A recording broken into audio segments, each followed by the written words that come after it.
Hey guys, welcome back to my channel. As you can see there, the maintenance required light has pretty much stopped blinking. And I have delayed this for so long, so it's really time for me to change the oil today. So I'm going to be removing the oil filter and putting a new one in. So, alright, I hope you guys enjoy this. Thanks. Alright guys, I have the vehicle on the ramps already, so we are all ready to go. All right, so I've got my oil, I've got the Toyota new filter, and the tool to remove the filter housing on the vehicle. All right, guys, so the first step is the same. Locate this guy right here. Okay, there's two 13mm bolts. Go ahead and remove those so you can actually expose the oil drain plug. Okay, we're gonna do that, and we're gonna get rid of the oil, the old oil first. All right, so once I remove the cover, as you can see here, this is where you can remove the 14mm bolt right there and let the old oil drain into the pan here. So I'm gonna go ahead and do that right now. All right, before you open the drain, make sure the cover in the engine bay is open. Okay, so that way your oil will actually drain faster. So I've got that open and I'm ready to go. All right, so there's the old oil that is completely draining right now. So I'm gonna let it drain for a couple minutes so it's fully empty. All right, so now it's time to put the drain plug back together, and I use a crush washer right here, as you can see right there. So that's a new one. I replace it every year. So I'm gonna go ahead and put the drain plug back on and put the lid back on, and it's time to remove the filter after that. Alright guys, so this is the hard part. Once you removed or put back the oil drain plug and such, now the next step is to loosen the loosen the skid plate. So there's four 13mm bolts. Okay, so there's one right there. Okay, sorry, I cannot do it all at the same time because I've got the skid plate in my other hand. But once you remove those four bolts, then the skid plate basically drops down. Okay, so when the skid plate is down, now you have access to the oil filter housing itself. So let me get my flashlight. So there it is.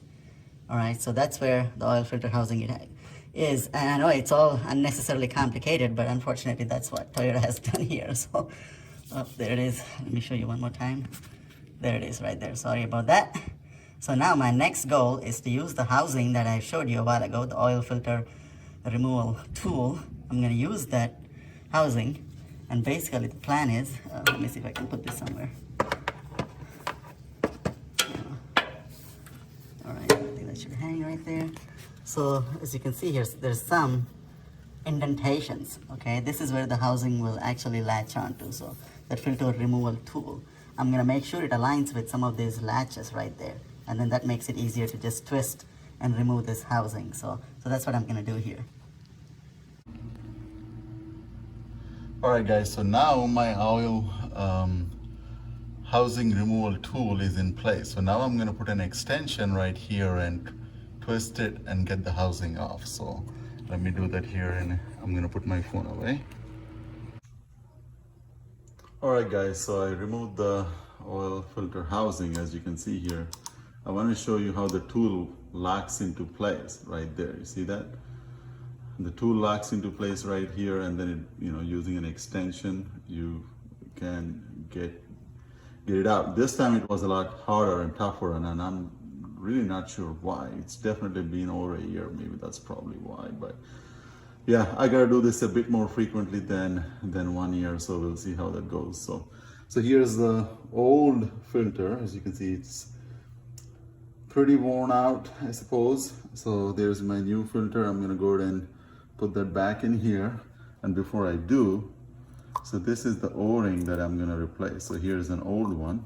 I'm gonna put the new one back in here, and then I will screw it back on and put the skid plate, as you can see right there, back in place, and we should be good to go. All right, guys, that's a quick view of where the oil filter and the oil filter housing is gonna go. So I'm gonna go ahead and screw it back in and put the skid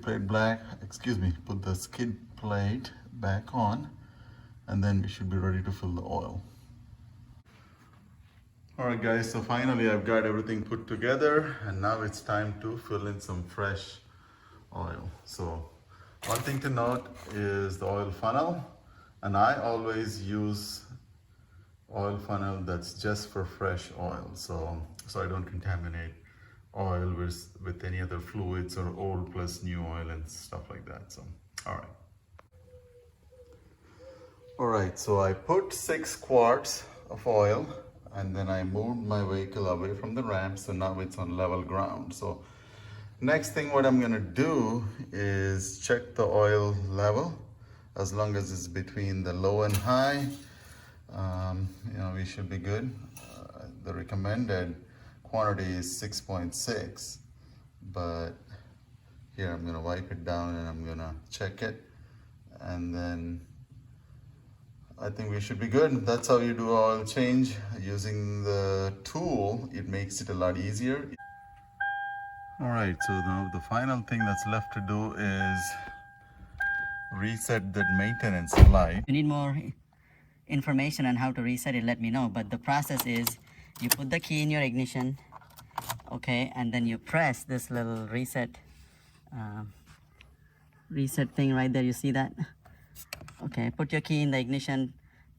Before you turn it to on, press this little button right there and then turn it to on, and then in a few seconds you will see a little blanks right here, and then before you know it, that will reset the maintenance light. So alright, thanks guys, bye.